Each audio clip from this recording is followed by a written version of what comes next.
जुल्म और सितम की खौफनाक कहानी की शुरुआत होगी। योगी आदित्यनाथ सरकार ने Uttar Pradesh special security force act 2020 को लागू कर दिया है। इसके तहत Uttar Pradesh special security force UPSSF को बिल्ड किया गया है, उसको बनाया गया है। उत्तर प्रदेश सरकार की तरफ से रविवार यानी बीते संडे देर रात को कहा गया है कि उत्तर प्रदेश एसएसएफ मुख्यमंत्री योगी आदित्यनाथ का ड्रीम प्रोजेक्ट है।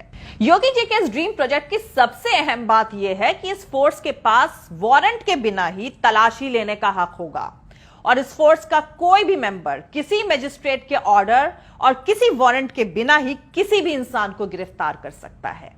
मतलब इसके सिपाही बिना वारंट के आपके घर में घुस सकते हैं और आपको गिरफ्तार कर सकते हैं।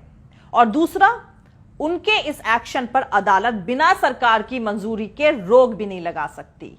तीसरा, इन्हें पेमेंट देकर कोई भी प्राइवेट उद्योगपति यानी इंडस्ट्रियलिस्ट भी इस फोर्स का इस्तेमाल कर सकता है। मतलब अब इंडस्ट्रियलिस्ट मजदूर नेताओं और जमीन ना देने वाले किसानों के घर में इस फोर्स को भेज सकते हैं और उन्हें गिरफ्तार करवा सकते हैं। और इन बेचारे किसान और मजदूरों को बचाने के लिए अदालत बीच में नहीं आएगी। इसके अधिकार यानी इसके राइट्स कानून से भी ऊपर होंगे, क्योंकि अदालत भी सरकार की इजाजत के बगैर एसएसएफ यानी Uttar Pradesh special security force की किसी भी प्रोसीडिंग में इंटरफेयर नहीं कर सकेगी।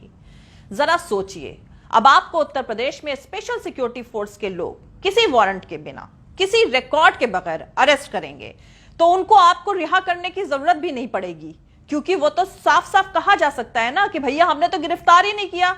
बस यही एक लाइन कहकर वो तो फ्री हो जाएंगे। ना कोई सवाल पूछेगा, ना कोई जवाब मिलेगा। भागते रहिए इधर से उधर, खटखटाते रहिए दरवाजे, कुछ नहीं होगा, क्योंकि इंसान को किडनैप करने की प्लानिंग लगभग तैयार हो चुकी है। आपके तमाम कोशिशों के बाद सिर्फ इतना होगा कि लोकल थाने में गुमशुदगी की रिपोर्ट दर्ज कर ली जाएगी। जाहिर सी बात है, हुकूमत के इशारे पर गलती से भी पकड़ लिए गए लोगों को जिंदा रिहा करने की कोई कंपल्शन, कोई प्रेशर नहीं होगा। और शुरू में इस तरीके से गिरफ्तार किए गए लोगों में सबसे ज्यादा मुसलमान और दलित होंगे। मुसलमान पहले निशाने पर इसलिए होंगे क्योंकि दाढ़ी बढ़ा रहे मुखिया तो पहले ही कह चुके हैं कि गद्दारों को उनके कपड़ों से पहचाना जा सकता है। तो दोस्तों, योगी जी के इस ड्रीम प्रोजेक्ट के तहत उत्तर प्रदेश में जो नई पुलिस फोर्स बनाई जा रही है वो एक सियासी मकसद हासिल करने का भाजपा का एक छोटा सा एक्सपेरिमेंट है। अगर भाजपा इसमें कामयाब होती है तो देश में आने वाले वक्त में बहुत कुछ बदलने वाला है।